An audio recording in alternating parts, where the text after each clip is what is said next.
For some of us, divorce can be one of life's toughest transitions. It can feel overwhelming, emotional, and uncertain.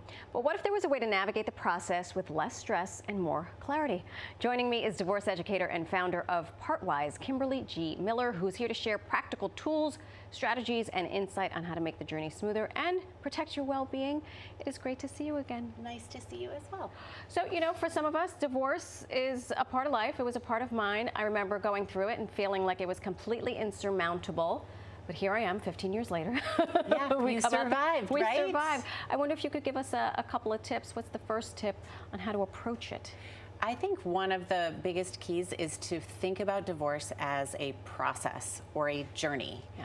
Not a battle. I think so many people think they are gearing up for a win-lose fight. Right. And really, it's a restructuring. It's about where do you want to be in a year or 3 or 5. Right, right. I like that. It's a journey. It is a journey. And we've talked about control what you can control, right? Absolutely, yeah. So educating yourself before you go through it. Knowledge is power. What does that mean? How do we do that? It's really actually why I started PartWise was because of misinformation and the number of clients I would have come to me who thought they could figure it out on their own, or they Googled it, or they bought a book that might be outdated or not even relevant in their state, and think that they know what they're doing, and in reality they just don't have the education. So you want to figure everything out and really have a solid understanding, because knowledge is power. Sure.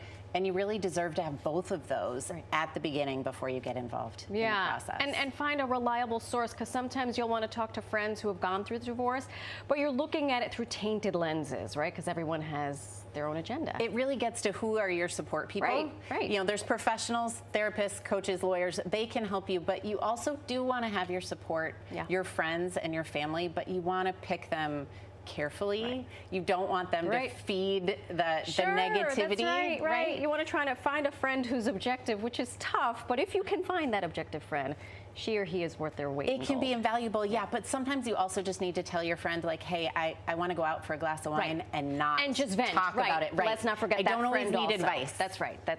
Another big part of divorce is finances and figuring out who gets what and why, and you say a tip is to figure it out early if you can. Yeah, I think this is good for anyone, whether you're going through divorce or not. You should have a really good understanding of your personal finances and your family, you and your spouses, or soon-to-be ex-spouse. So you want to know what you earn, what you spend, what you have, and what you owe. Yeah. Those 4 things, have an understanding of it. It's going to help you in the long run in divorce or just in life. 100%. I like those 4 buckets. Yeah. I like it. Prioritizing your children, or prioritizing your kids and their well-being. Absolutely. If in fact you have kids, right. If you share, if you have kids, I think that everything that you're doing in the divorce process, every decision you're making, they are at the center. So I have a colleague who always says the kids are at the center of everything you're doing in divorce, but they should never be in the middle. So you want to be really careful that they are not a part of the conflict. Protect them in that regard, but keep their well-being in mind in every decision that you're making. I like that. Make them the center, but don't put them in the middle. Exactly. Get that on a T-shirt. Yeah, and put it. Just wear it. Have it like on your mug when you're going through it, and just always write it on the back of your hand so you never forget. We touched on this earlier, but let's talk about surrounding yourself with the right support system. I always ask clients, what do you need right now? So if you're stressed emotionally, maybe you need a therapist or a coach. You don't have to rush out and get the aggressive attorney right off the bat. That might not be your best guide to a good process and good outcomes. If you're stressed about finances, maybe talking to a financial planner or somebody who can help you, educate you, understand the finances. And eventually, if you ask, what do I need now? You'll put together a team that's really tailored to you and not just what you think you need. Right. Think about the long game, which is so very important. You don't want to get caught up in, I had a client who was obsessed with the porch furniture.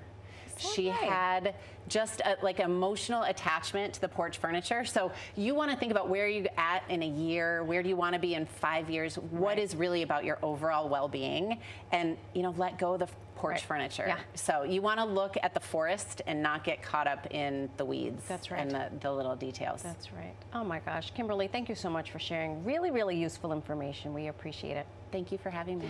You at home, if you want to find out all things divorce, go to part-wise.com.